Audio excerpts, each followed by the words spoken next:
Today we are going to be taking a look at the final episode of Dominato Batavorum / What If the Dutch Empire Won WW4. If you enjoyed this video, make sure to like and subscribe and leave suggestions in the comments. Firstly, we look to the Finnish front where it's been in a deadlock for the most of the war. However, the Dutch will get a very good breakthrough. This breakthrough will lead to the Finnish country absolutely collapsing. The Scandinavian front will be a success for the Dutch country, and this is brilliant for them as they can now push back the League of Freedom in Iberia. Next we go to the Italian front where the Romans will get destroyed by the forces of the Dutch and the Italian Union. With the arrival of Scandinavian reinforcements, Rome will collapse. Now we look to the Anatolian front where the Greeks will see a lot of success in pushing back both invading countries and making great advancements and nearly capitulating both countries. Not everything will be good for the Triangle Alliance though, as the League of Freedom will continue to make great advancements in Iberia, fully taking all of what once was Morocco and making great gains in the occupied Andalusia. Now we go to the three countries that reformed the Russian country. All three of these countries will make the Decison to join the League of Freedom and help the fight against the Dutch Empire. Blue and Green Russia will both start small invasions of the Dutch with the help of the Diamond Alliance.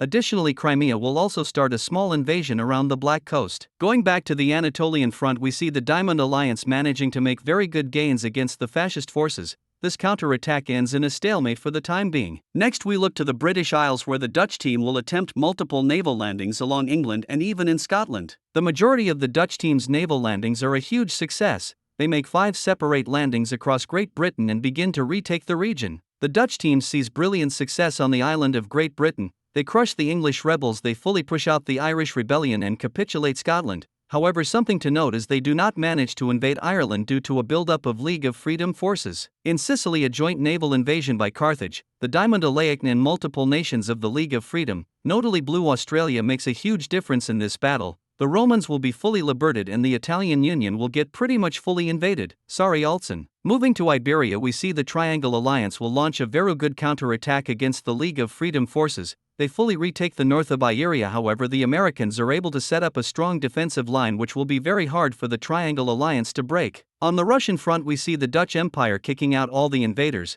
They make great gains against Crimea and Blue Russia in the south. They capture the capital of the Green Russian capital and start pushing into Siberia. With a lot of help from the forces of the Triangle Alliance, specifically those who were fighting in Scandinavia, the Greeks will make astonishingly good gains against the Diamond Alliance. They manage to capitulate both the yellow and green teams but are unable to fully capture it due to the Indian reinforcements starting to arrive. Now for the next few months the war will come to a standstill. Both armies are tired and need resupplying. Small changes happen on the Russian front and the Anatolian front, however nothing big. This will stay the same until something big happens that will completely reshape the war for both sides. Exactly like what happened in the original timeline, the Lime team will rebel from India and Persia. However, in this timeline the rebellion is heavily supplied by the Dutch Empire. The rebellion will consolidate and 2 proper front lines will be established, one against Persia and the Diamond Alliance and one against India and other nations of the League of Freedom such as Vietnam. Due to this huge issue in India and Persia, the Triangle Alliance will use this to their advantage and make a huge offensive against both the Russian countries and the Diamond Alliance.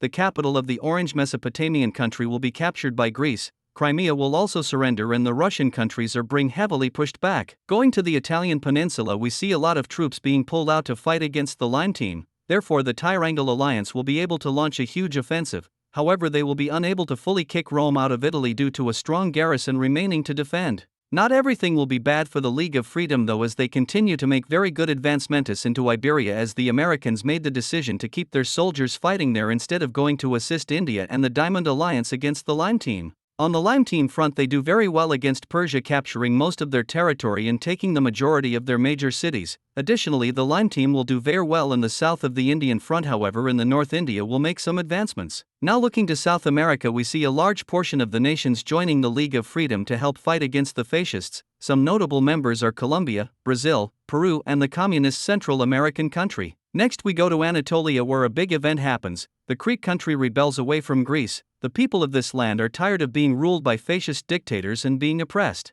The rebellion will quickly make great pushes across the Greek land. They take 4 major cities within the first weeks of fighting, and this could be a huge threat for Greece as their troops are under threat of encirclement. This revolt will cause a huge offensive by the Diamond Alliance which is extremely successful. They managed to cut off a large portion of Greek troops which can't escape due to the destruction of the Greek navy by the League of Freedom. After a long and hard battle in the North Atlantic, the forces of the League of Freedom will occupy Iceland. This may not seem important, but it will lead into the next move by the League of Freedom. The Democratic powers managed to make 4 naval landings across the island of Great Britain.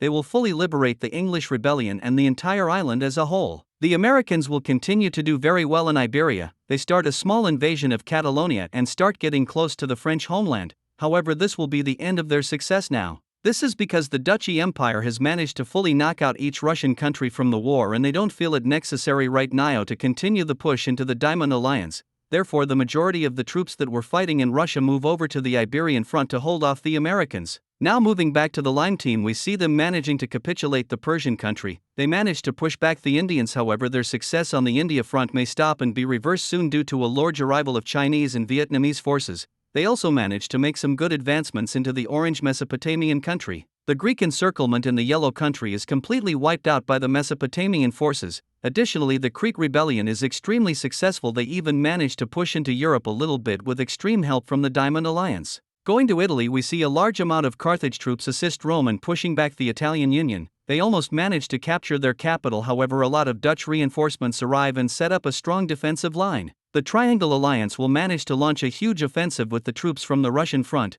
They manage to fully liberate Catalonia and start taking some of the occupied territory of Andalusia. Next we look to Central Asia, where each nation which used to be a part of the Green Team joined the League of Freedom to fight against the Line Team and beat back fascism in Europe. The new Central Asian countries will start fighting against the Line Team. They retake a portion of Persia and start pushing into the land where the rebellion originated. Also, the Diamond Alliance managed to push the Line Team back in the brown Mesopotamian team, however they are unable to fully push them out. The Greeks will manage to push the forces of the Diamond Alliance out of Europe, however they are unable to push back into their Anatolian lands as the Greek army is starting to become overly exhausted from the war and they are running out of troops. Now we look to the coast of France, where we see approximately 2 million troops from across every nation of the League of Freedom making a landing. The naval operation costs a large number of lives on both sides, but the landing is a success and the League of Freedom is able to expand the front line. On the Russian front, we see the Diamond Alliance investing heavily in liberating Crimea and the 3 Russian countries. They are unable to fully push the Dutch out of any of these countries, however they are able to reinstate each nation. Next we look to Norway, where the people will rise up against the Dutch Empire. Like many of the other rebellions, they are tired of being ruled and occupied by fascist dictators.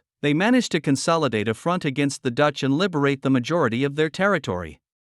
They also start a push into the territory they used to own before WW4. They are met with open arms in some area due to the people there wanting to be under the Norwegian country again. Going to the Ialian front, the Romans will continue making advancements up the peninsula. They manage to capitulate the Italian Union, however they are unable to fully control the territory due to an arrival of Dutch troops. On the western part of the Persindian front, we see the Line team pushing back the nations of Central Asia. They also make a push back the Diamond Alliance in the Broan country, while on the eastern part of the front we see the Indians making decent advancements against the rebellion, however they do struggle in some areas. Looking to the western front, we see the League of Freedom making great gains. They knock out both Catalonia and the French country and start ramping up their invasion of the Dutch Empire. Now we go the Greek front, where the combined forces of the Diamond Alliance will push back into Europe and make a naval landing on the south of the country. After some more fighting, we see Greece fully capitulating to the Diamond Alliance. Here a stalemate is established due to the armies of the Mesopotamian Alliance experiencing some exhaustion.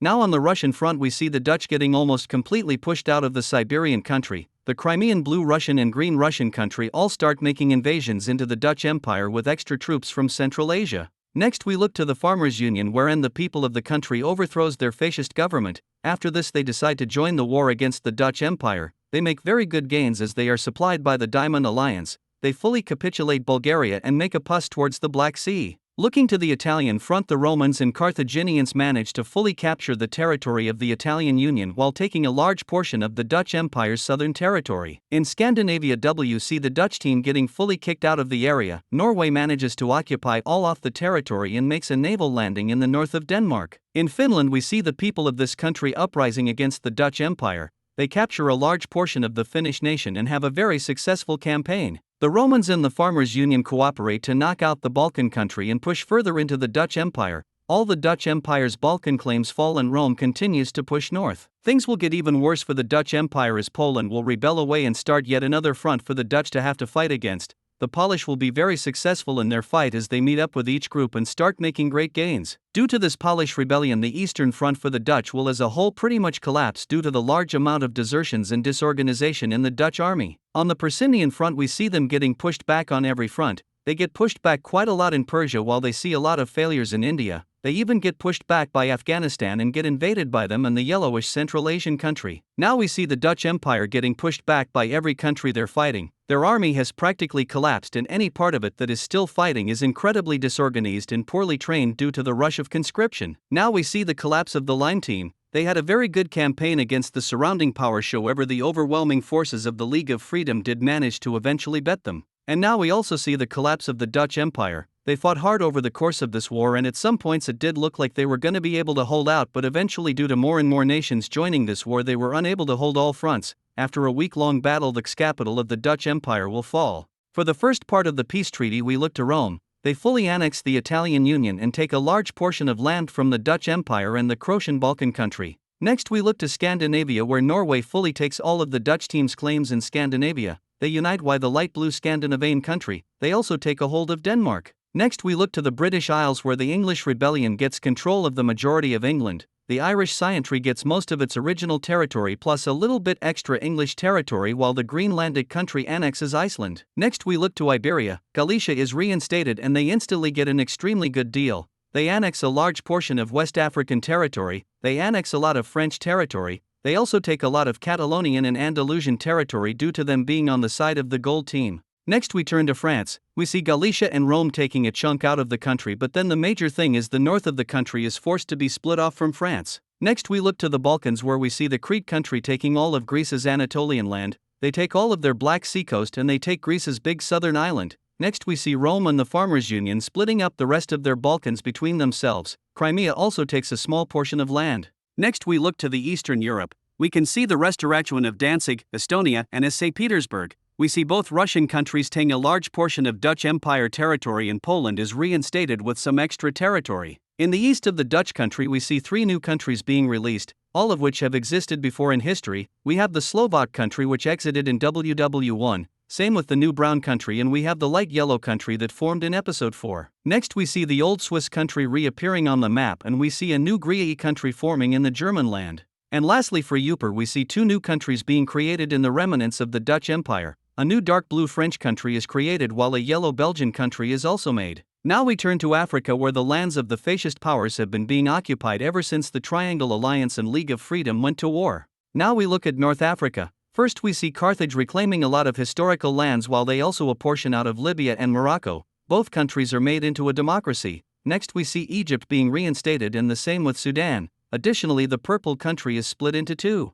Firstly, we see the red and Tanzanian country getting their land back that the gold team had previously taken. The light blue country takes a small piece of land from both the green team and the purple country. Next we see the recreation of the orange, dark blue and gray countries. Next we see the gold team being reformed into a democratic country. And that is going to be it for the final episode of Dominato Batavorum / What If the Dutch Empire Won WW4. I hope you all enjoyed this video as I enjoyed making it. Also, we are getting quite close to 100 subscribers, so it would be amazing if you could show people this channel who would be interested. That would be amazing. Anyways, let me know what you thought of the episode, and goodbye.